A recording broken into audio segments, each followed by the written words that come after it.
28-year-old Amanda Blackburn had a way of seeing beauty in what others dismissed as rubbish. At garage sales around Indianapolis, she'd hunt for what most would call junk. Old furniture, broken tables, weathered chairs. She'd load them into her car, haul them back to her garden, and transform them into treasure. It was her business, weathered Willow, but it was more than that. It was her philosophy. Her father, Phil, described it simply. God turns trash into treasure. Nothing is wasted. Amanda believed this about furniture. She believed it about people too. Her husband, Davey, said she had an incredible way of seeing potential in people that most people didn't see in themselves. She loved the unlovable, gave hope to the hopeless. Those who knew her said she didn't have an enemy in the world. Amanda Grace Byers was born on the 31st of July, 1987, in Muskegon, Michigan. She was raised alongside 4 adopted siblings in Elkhart, Indiana, where her parents, Phil and Robin Byers, moved when Amanda was 8 years old. Phil was a pastor at First Baptist Church in Elkhart, and faith ran deep through the family. Amanda graduated from Elkhart Christian Academy in 2006. She then attended Pensacola Christian College in Florida, earning an associate's degree in 2008. She taught kindergarten, first at Promise Academy in Nashville, then at St. Mary's Episcopal School in Memphis, one of Tennessee's best all-girls schools. She adored her job and her students. In videos she made for her class, you can really feel her nurturing and warm energy. She met Davey Blackburn on a blind date at a Hawk Nelson concert. During a milkshake contest that night, Amanda blew milkshake out of her nose. Davey later told his church congregation, "That's when I knew that I had met the girl I was going to marry." They were married on the 1st of August 2008. The couple were open about their relationship. In church, videos posted just a month before her death, they discussed the realities young couples face, including sexual intimacy. Amanda said, "Sexual intimacy is so important in a marriage, and the devil is going to do whatever he can to tear you away from that." They spoke candidly about date nights and keeping their marriage strong. In January 2012, Amanda and Davey moved to Indianapolis with a dream and a calling to start a life-giving church. They co-founded Resonate Church with an initial congregation of about 150 people. The focus was connecting with people who normally wouldn't connect with church. Amanda threw herself into the work. She was deeply involved in the For Indy movement, seeking to impact Indianapolis for Christ. By November 2015, their family had grown. They had a 15-month-old son named Weston, and Amanda was pregnant with their second child, a daughter. They'd already chosen her name, Evie Grace. She was 12 to 13 weeks pregnant. On the 9th of November 2015, Amanda spent the day at the park at Traders Point Christian Church with her sister Amber. They watched the children play. They laughed and talked. Amber later said, "We had so much fun. The kids played and we just laughed and talked."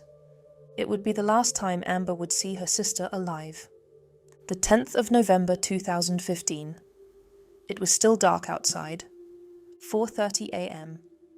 3 men were already awake. 18-year-old Larry Joe Taylor Jr., 21-year-old Jalen Watson, 24-year-old Diana Gordon. They called themselves the Kill Gang. All 3 had extensive criminal records. All 3 were on parole. They were living together at the Westlake Apartments on Indianapolis's west side. They had been on a crime spree for days. On the 3rd of November, a week earlier, Taylor and Watson had broken into a 21-year-old woman's apartment at the Westlake Apartments around 10 p.m. She was in the shower. The bathroom light went off. She peeked around the shower curtain and saw a male pointing a gun at her.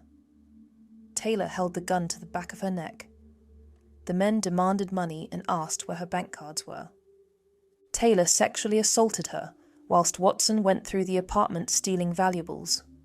Watson allegedly told Taylor to stop, saying that was not what they were there for. They stole her cell phone, laptop, television, jewellery, headphones, purse, and her 2007 Chrysler Sebring. They got spooked and ran out of the apartment. The next day, the 4th of November, Taylor shot and killed Rolando Gonzalez Hernandez at the La Jolla Apartments during an attempted robbery. The victim only had $10. Taylor shot him in the head. 3 witnesses later told police Taylor personally admitted to robbing and shooting someone at the apartment complex. But on this morning, the 10th of November, they were hunting again. At around 4:30 a.m., they targeted their first home of the day. The cottages of Fall Creek, 5700 block of San Clemente Drive on Indianapolis's east side. A resident was sleeping. They came in through the patio door. They stole a laptop, purse, iPhone, car keys, credit cards, computer, cell phone, and a silver Chrysler Sebring. But there was a problem. A motion-activated security camera had captured images of all 3 suspects before they disconnected it. Taylor wanted to kill the sleeping occupant because he'd been seen on camera. Watson and Gordon convinced him to leave. At 5:23 a.m., the first victim called 911 to report to the burglary. At 5:36 a.m., they struck again. 2830 Sunnyfield Court on the northwest side of Indianapolis. They disabled the security camera, broke in through the patio window. They stole 3 to 4 televisions, a laptop, jewellery, a bag of oranges, bed sheets, and a pink sweater. They drank beer and wine from the home, loaded the televisions into the boot of the stolen Sebring. According to court documents, they decided they wanted more money. 2830 Sunnyfield Court. Amanda and Davey Blackburn's home was on the same street, directly across from where they'd just burgled. At around 6 a.m., Davey Blackburn left the family home at 2826 Sunnyfield Court. He'd woken at 4:30 a.m. and read his Bible. Now he was heading to LA Fitness Gym for about an hour. He left the front door unlocked.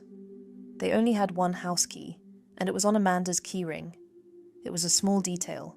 It would prove catastrophic. At 6:11 a.m., surveillance cameras captured Davey leaving his home. Shortly after, Taylor spotted Davey leaving. He decided to target the Blackburn home. All 3 entered through the unlocked front door. Inside, they encountered Amanda. Taylor struck her in the mouth with his .38 caliber revolver. The blow knocked out one of her lower front teeth. He obtained her ATM cards, gave them to Watson and Gordon, who left in the stolen Sebring to withdraw money. Taylor remained alone with Amanda. At 6:25 a.m., cell phone tower data placed the suspects' phones on Sunnyfield Court. At 6:36 a.m., Watson and Gordon arrived at a Chase Bank ATM on North Michigan Road. They attempted to withdraw $500 using Amanda's debit card. The transaction was denied. An ATM receipt with this timestamp was later found in the stolen vehicle. Back at the house, Taylor called Watson and Gordon, yelling because he felt they were gone too long. He gave them the correct PIN or postcode for the account. Watson later testified about what happened next. Taylor told them he tried to force Amanda to have sex with him. When she refused and charged at him, he shot her once somewhere in the upper body so he would not be scratched. As she lay wounded, he shot her a second time in the back of the head. Then, according to witness testimony, Taylor leaned further, looked at her face, and watched her bleed. At 6:45 a.m., a neighbour heard what sounded like gunshots. At 6:54 a.m., Watson and Gordon were at a different Chase Bank ATM on West 86th Street. They successfully withdrew $400. Watson wrapped the stolen pink sweater around his face to conceal his identity from surveillance cameras. This decision would prove fatal to their case. 9 minutes later, A witness saw a man dressed in black walking down the street talking on his phone. At 7:10 a.m., surveillance cameras captured a male suspect leaving the Blackburn neighborhood. He was walking down the street wearing a hooded sweatshirt with the hood cinched down to obscure his face. Watson and Gordon picked up Taylor from the subdivision. As Taylor got into the car, he told them, "I smoked her." Slang for, "I killed her." Davey Blackburn left the gym at 7:10 a.m. He called a friend whilst driving. When he arrived in the driveway at 7:30 a.m., he remained in his car on the phone for approximately 40 to 50 minutes. He didn't want to wake his pregnant wife and toddler son. At 7:53 a.m., Chase Bank left a voicemail on Amanda's phone about possible unauthorized ATM use. At 8:17 a.m., the neighbor at 2830 Sunnyfield Court discovered their home had been burgled. They called police. 3 minutes later, Davey entered his home. He found Amanda face down, naked from the waist down, lying in a pool of blood near the fireplace and Christmas tree. Her underwear lay next to her body. Her shirt had been pulled up, as if someone had tried to pull it off. Credit cards and her wallet were scattered on the floor nearby. A decorative ladder and lamp had been knocked over. On the kitchen counter was a Swisher sweet cigar package. Davey confirmed it shouldn't have been there. Upstairs, 15-month-old Weston was safe, unharmed in his crib. At 8:22 a.m., Davey called 911. Amanda was unconscious, unresponsive, bleeding from gunshot wounds. At 8:30 a.m., medics were dispatched. When they arrived and saw the nature of her injuries, they immediately called for police backup. At 8:44 a.m., officers Richard Crosby and Larry Crow arrived. Medics transported Amanda to Indiana University Health Methodist Hospital. She was placed on a ventilator in critical condition. At 9:01 a.m., Detective Pete Perkins was dispatched to Methodist Hospital to question Davey about the timeline and circumstances. On the 11th of November 2015, Amanda Blackburn died at Indiana University Health Methodist Hospital. She was removed from life support approximately 24 hours after the attack. Both Amanda and her unborn daughter, Evie Grace, died. On the 12th of November, the Marion County Coroner's Office conducted an autopsy. Dr. Ellen Clark, the county medical examiner, performed the examination. Amanda had suffered 3 gunshot wounds, a gunshot wound to the back of her head. This was the fatal wound. A gunshot wound to her lower left arm that travelled up to her biceps, and a through-and-through gunshot wound entering and exiting her upper left back. There were also scratches on her left cheek, a split lip, and her lower front tooth had been knocked out from being struck with the gun. The cause of death was the gunshot wound to her head. The manner of death was homicide. Despite the condition she was found in, partially undressed with evidence suggesting sexual assault, prosecutors later stated there was insufficient evidence to file sexual assault charges in Amanda's case. Though Taylor's statements to his accomplices indicated he had attempted to sexually assault her before shooting her, police processed the Blackburn crime scene twice between the 10th and 11th of November for thoroughness. They collected the Swisher Sweet cigar package, blood evidence, and forensic samples. Investigators quickly cleared Davey Blackburn as a suspect through LA fitness gym surveillance footage, confirming his alibi, phone records corroborating the timeline, and no evidence of involvement. On the 11th of November, around 10:30 p.m., the silver Chrysler Sebring stolen on the morning of the 10th was recovered on Rockwood Avenue, about 7 miles from the Blackburn home. Inside was critical evidence: the pink sweater, bed sheets, the bag of oranges, an AT and TU Verse remote, and ATM receipts, including one for the denied $500 withdrawal at 6:36 a.m. On the 13th of November, 2015, Indianapolis Police Department held a major press conference. They released surveillance images of a suspect leaving the neighborhood. Police Captain Craig Converse said, We know who killed her. At least we have a picture of him, but we don't know the name. Assistant Commander Eric Hench warned the suspect. To the individual who committed this crime, you are not as good as you think you are. You left behind evidence. We have found it. We will find you, and we will not stop until we get you. Chief Rick Height added, "We're coming to get you." The breakthrough came with DNA evidence. The pink sweater. The pink sweater recovered from the stolen vehicle had been used by one of the suspects to cover his face during the ATM transactions. When processed through the CODIS database, it matched Jalen Watson. Marion County Prosecutor Terry Curry said this was the first significant break in the investigation. Cell phone tower data tracked Watson's phone from the East Side first burglary to Sunnyfield Court at 6:25 a.m., then to both Chase Bank ATMs at 6:36 a.m. and 6:54 a.m. Gordon's phone made calls to an unknown number on Sunnyfield Court during the ATM trips. That number was traced through Backpage adverts to Larry Taylor.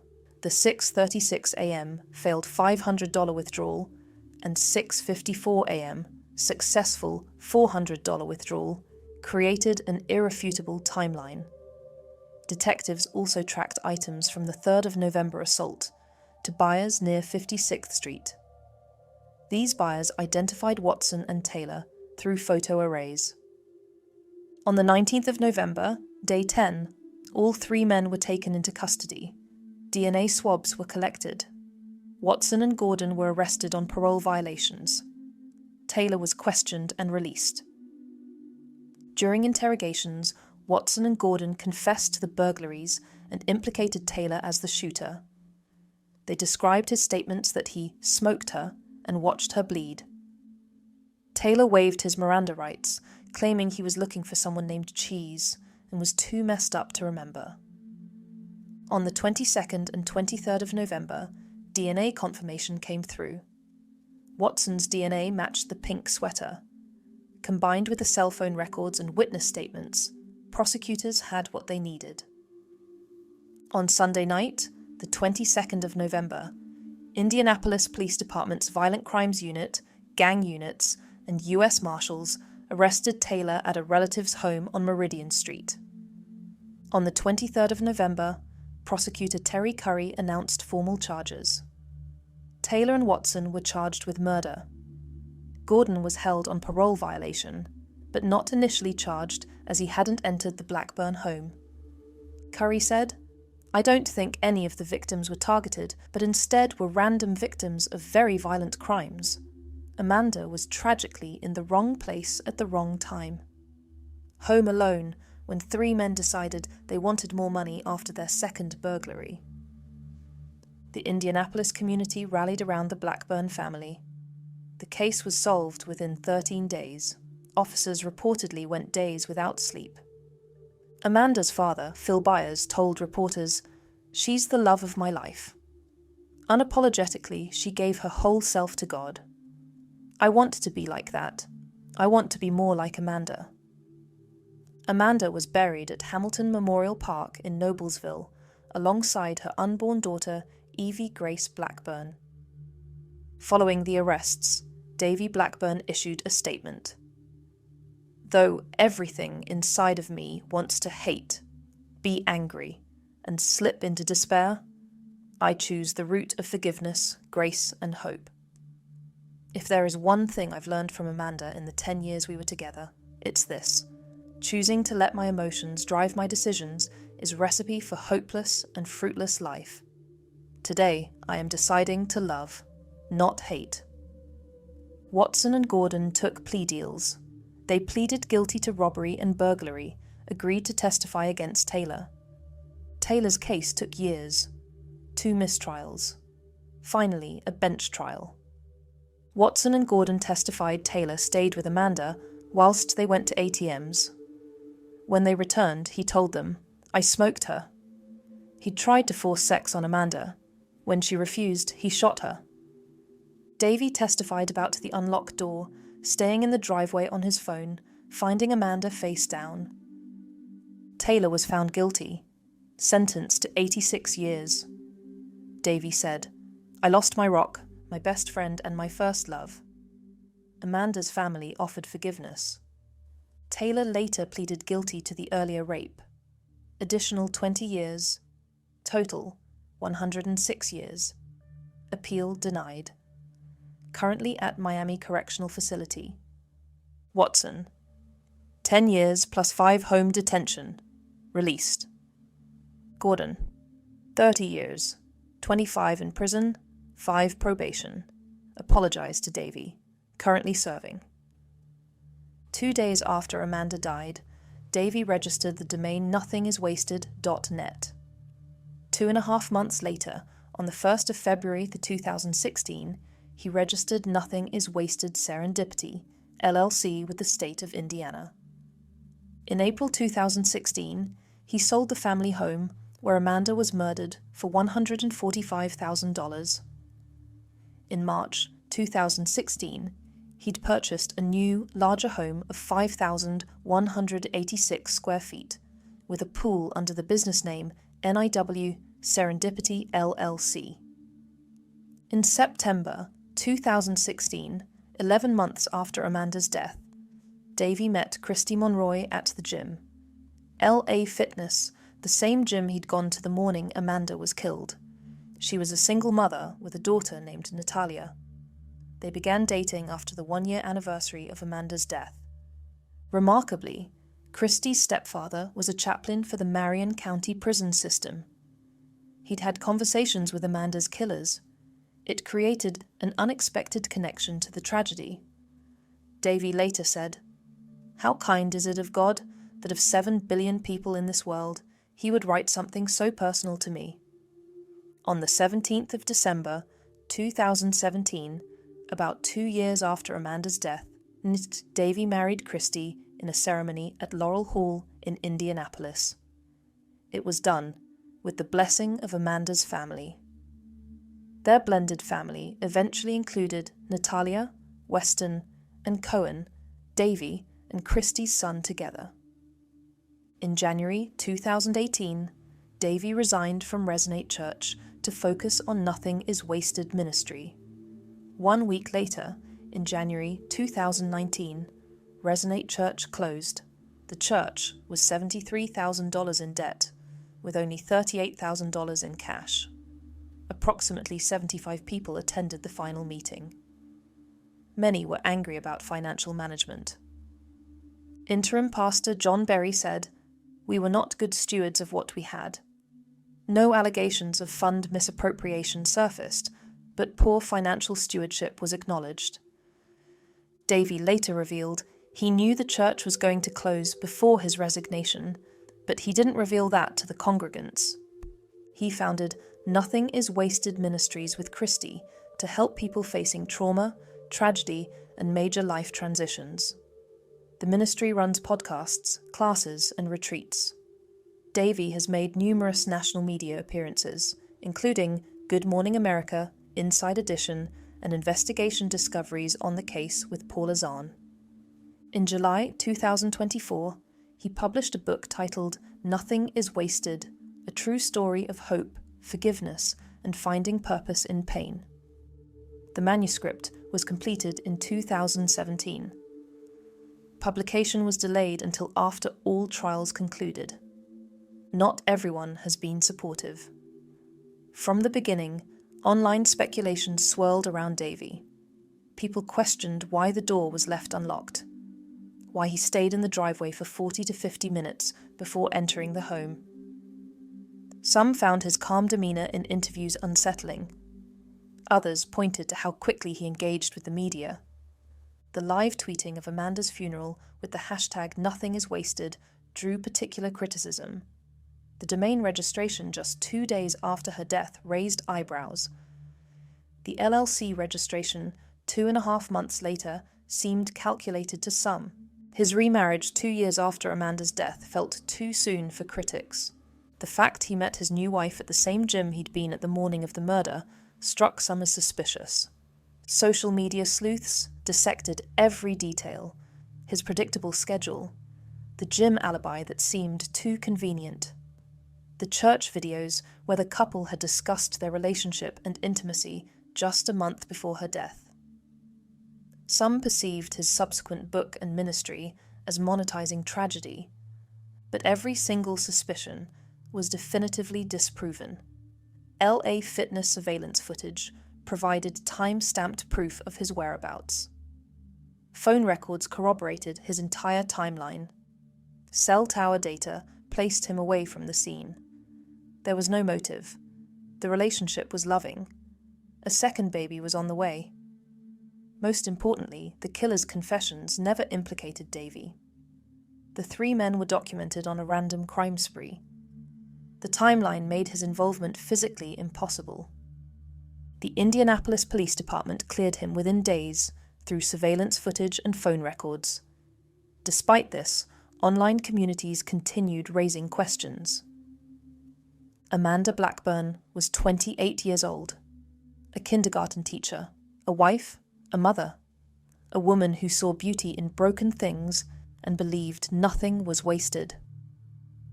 On the morning of the 10th of November 2015, three men destroyed everything. Her family said her smile radiated happiness, energy, and comfort. She meant so many things to so many people, and everyone's lives feel a little less bright now. Amanda Grace Blackburn, taken far too soon, but never forgotten,